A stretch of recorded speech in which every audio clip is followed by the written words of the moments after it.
अंतरे वाटून बाहेर जायला लागले.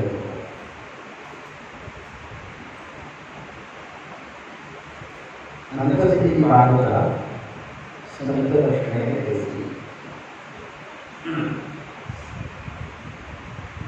अंतरे गेला म्हणून आलं पुढे दिलं कुठला अमृत ज्यांचे मार्ग पुढे आहे त्यांना पूर्वजन्मीचं सुखरूप म्हणून सद्गुरू भेटले आणि त्याने काही महावाक्य दिलं. तो शब्द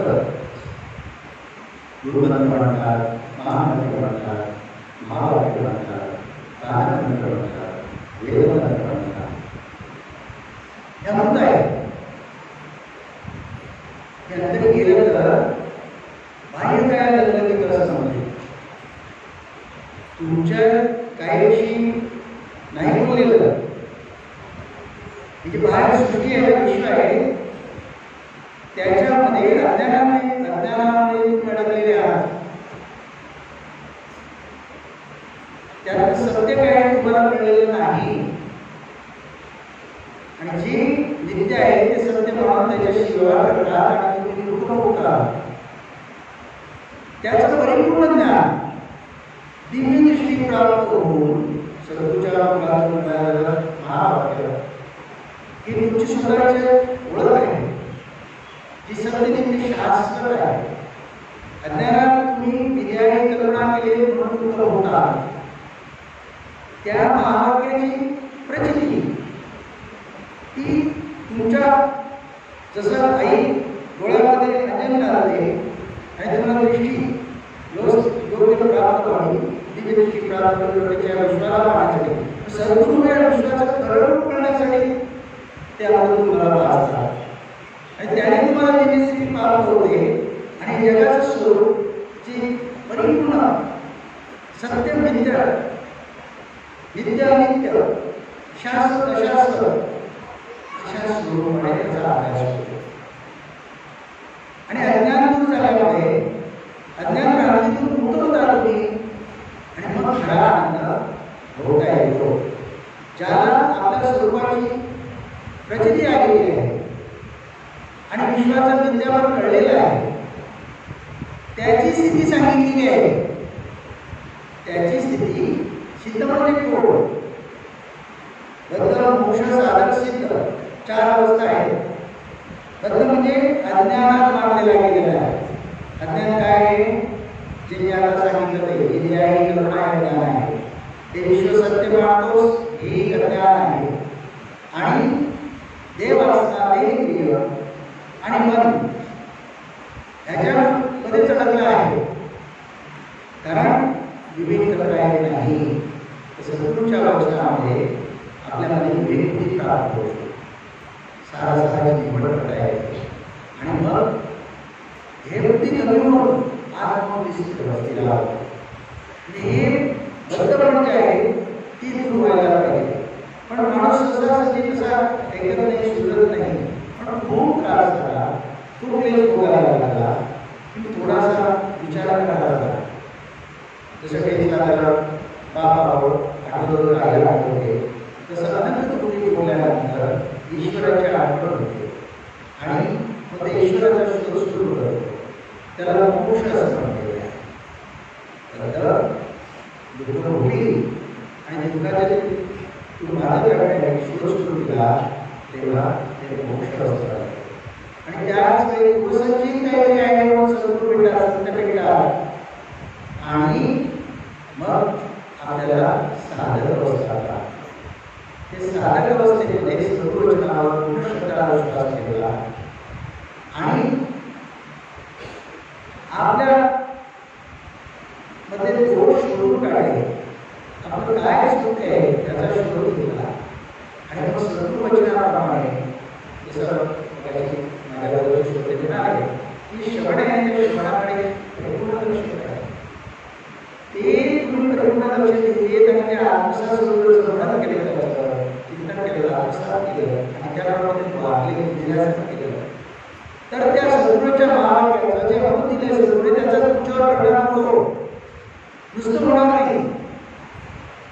त्यांनी शेतीचं उदाहरण सुंदर दिलं की सुपीक जमीन आहे आणि पीक चांगलं मिळालं तर अंकुर येणार, रोप येणार.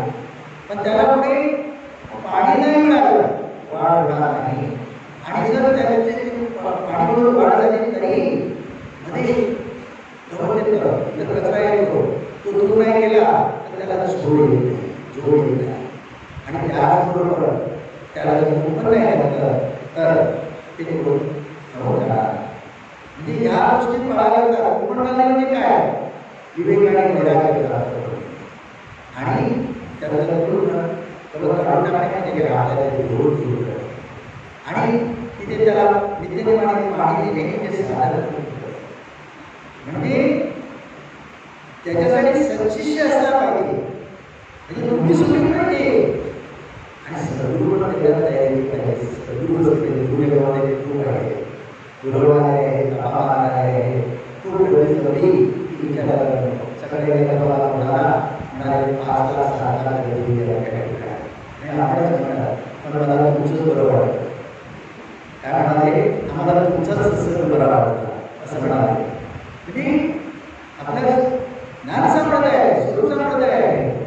इथे जे सत्य शास्त्र स्वरूप आहे ते दाखवत जातं, प्रचिती जाते आणि मोक्षमुक्ती देऊन शांती सुख समाधान परमानंद झाला असतो. त्या आतरी गेलेल्या आहे. म्हणून सद्गुरू तसेच पाहिजे आत्मचिती केले आहे. मी म्हणायची जसं तरी उदाहरण देत तसं तुम्ही सुखी मी म्हणतो दिला तो बरोबर पाहिजे. आणि म्हणून तुम्ही जसं पाणी देणे आहे बरोबर पाहिजे आपल्या समाजाने खूप काही करायला सांगितलं नाही. अभ्यास नीट करा, उपास तपास करायची गरज नाही. उगाच अज्ञानात करत नाही तुम्ही आणि उद्घाटन करायची गरज नाही. लोकांना सांगितलं की उदयाच्या उदय नाही, उठाला नाही, गैला नाही, काशीला नाही. जिथे माझे वचन माझे वचन आहे तिथे लिंबा आहे असं म्हणाले. ते जे काय आहे ते तुम्ही अनुभवा. मी लोकांना सांगतो पूजा करतोस ना, महाराजांची पूजा करतोस, फोटो म्हणून नको करूस. प्रत्यक्ष महाराज नसले इतक्या प्रेमाने त्या फोटो प्रेमाला स्पर्श झाला पाहिजे. प्रत्यक्ष महाराज नसले इतक्या प्रमाणात तुला लावून बघायला पाहिजे कसा दिसतो, बरोबर झाला की नाही, महाराजांनी खुश झाले की नाही, त्यांना आनंद झाला की नाही. तुला मिळून त्या शबरीसारखी ओळख गोष्टी जरी याच्यात लक्ष नाही पण आणि मिळालेलं माझ्या मुलाला दैवता आनंद नाही. तसं सद्गुरूला सुद्धा कोणती कला येतात हे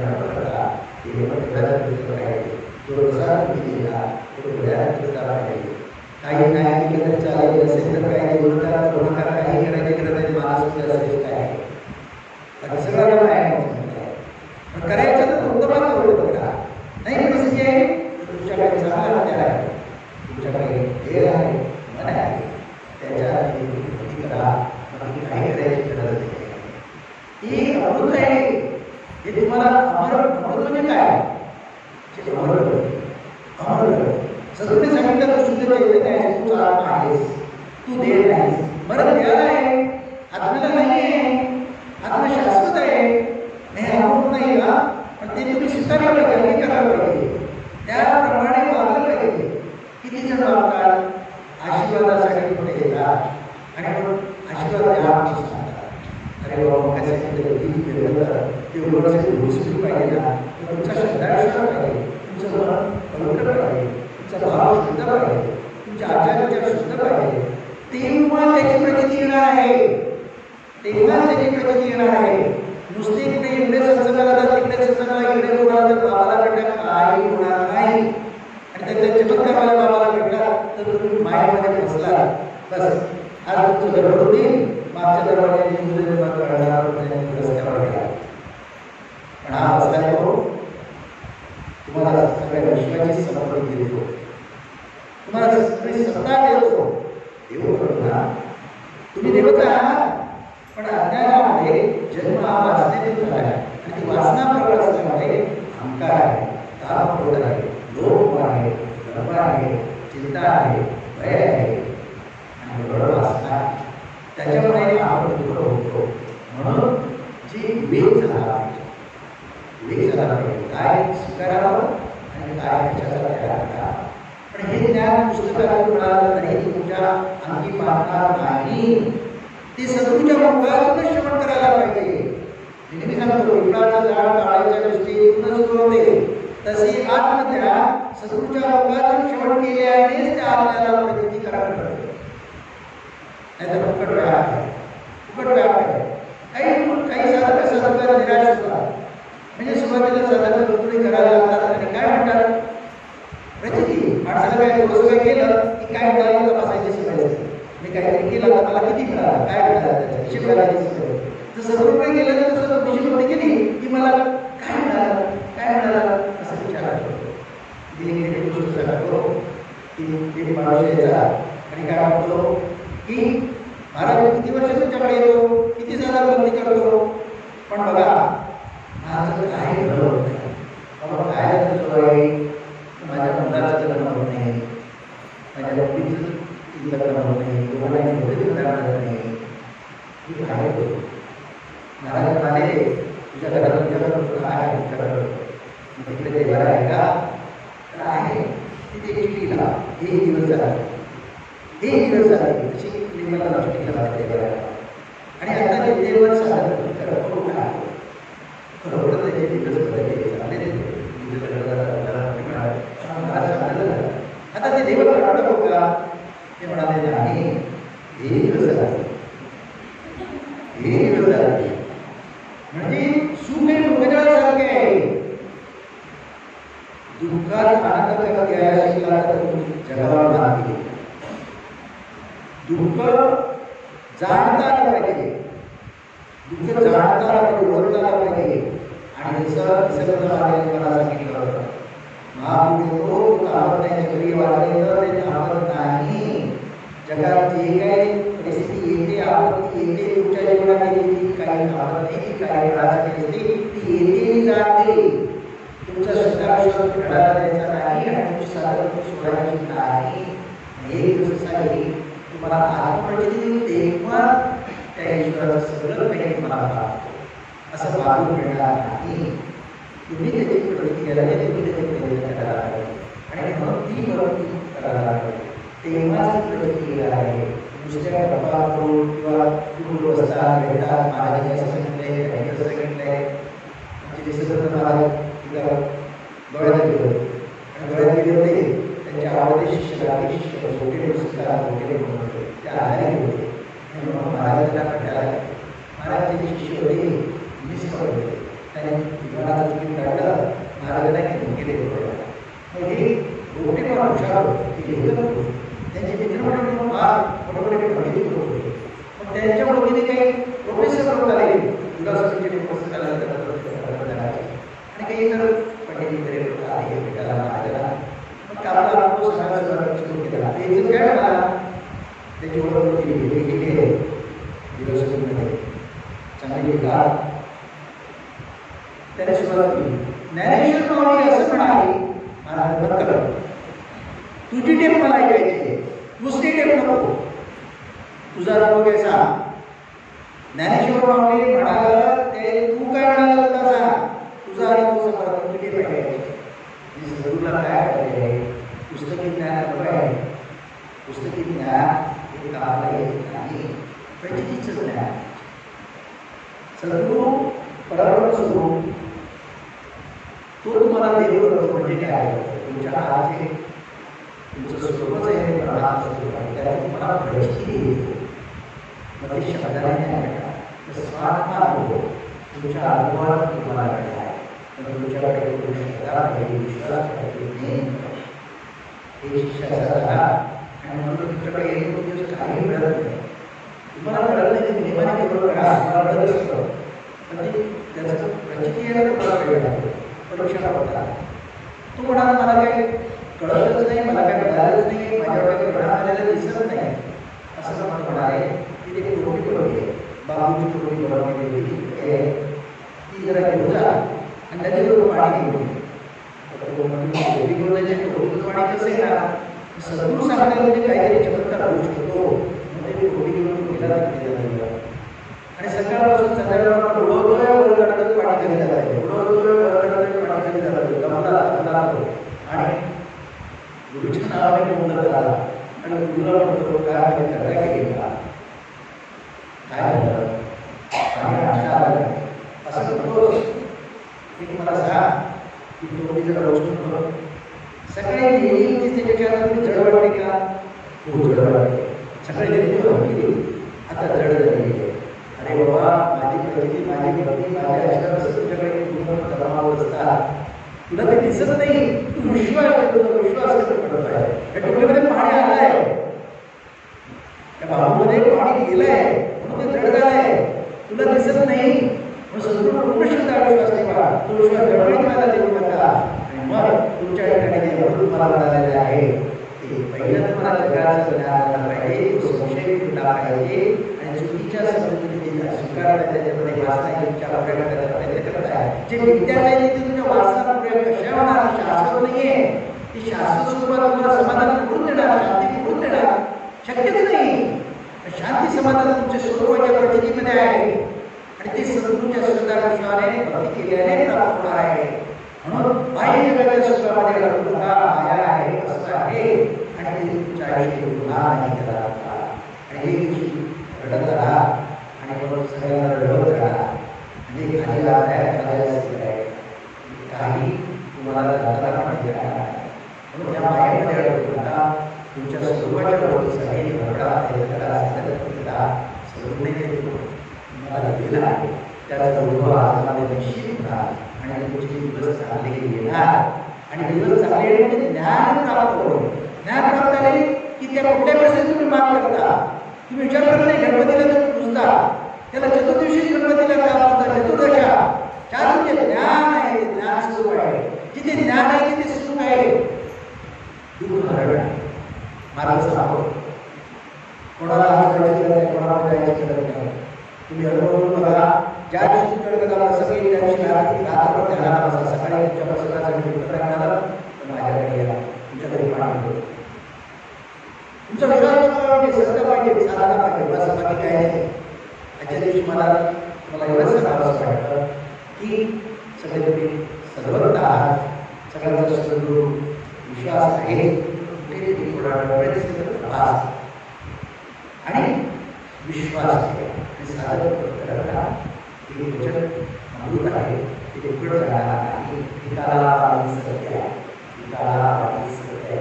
ज्या काळात ते भाग्यवंत आहात आणि तुम्ही सगळे एका व्यक्तित्वाच्या वाढदिवसाला आहात. त्याच्यामध्ये अनेक स्वरूप हा मग तुम्हाला आशीर्वाद दिसतील. व्यक्ताने दिलेले आशीर्वाद अनेक भावना स्वीकारले तर त्याची नाहीतर सर्वात चढकडे त्यांच्या जीवनाची ओळख होत नाही आणि तुमच्याकडे एक झालं पाहिजे. तुमचा भाव जेव्हा असावी तेव्हाच ते होणार आहे, नाही तर होत नाही. मग सगळ्याला या कार्यक्रमाला उपस्थित राहिला आणि माझ्याबरोबर काम करा, कसं ठेवा, उघड जाणार नाही, कधीही नाव घ्या. माझ्या सगळे वेगळं करत नाही. मी तुम्हाला प्रधानमंत्री सांगेन विशेषतः समाजाचे वाटते काळ सिद्धेश्वर वेगळे नाही, गणपती महाराज वेगळे नाही, सदर महाराज वेगळे नाही, रमाकांत महाराज वेगळे नाही, भाऊसाहेब महाराज वेगळे नाही आणि महाराज पण वेगळे नाही. एकच परमतत्व आहे. जेव्हा निसर्गप्रमाणाच्या चरणावर मस्तक ठेवतो सगळ्याला ते काळाला नमस्कार बसलेला पण व्यक्तित्वामध्ये आपल्याला वेगळे त्यांचं ते स्वरूप पाहायला खूप आनंद होतो. त्यांच्या चरणाला करतो मग सगळ्यांची विचार वेगळेपणा आहे. वेगळेपणाने समजून केली नव्हती तर तुमच्या उजवीकडे तुमच्यावर येऊ ठेव. कारण मी दिलं तुम्हाला कळलंच नाही. ते काळसे स्वामी म्हणायचे कोण रे तू? ज्याने म्हटलं की आत्मा आहे बस त्याने आई बाबा म्हटलं नाव सांगितलं चालतं आवडायचं. तुला काय पाहिजे? त्या ओळखीने एकच पाहिजे तर त्यांना आवडेल.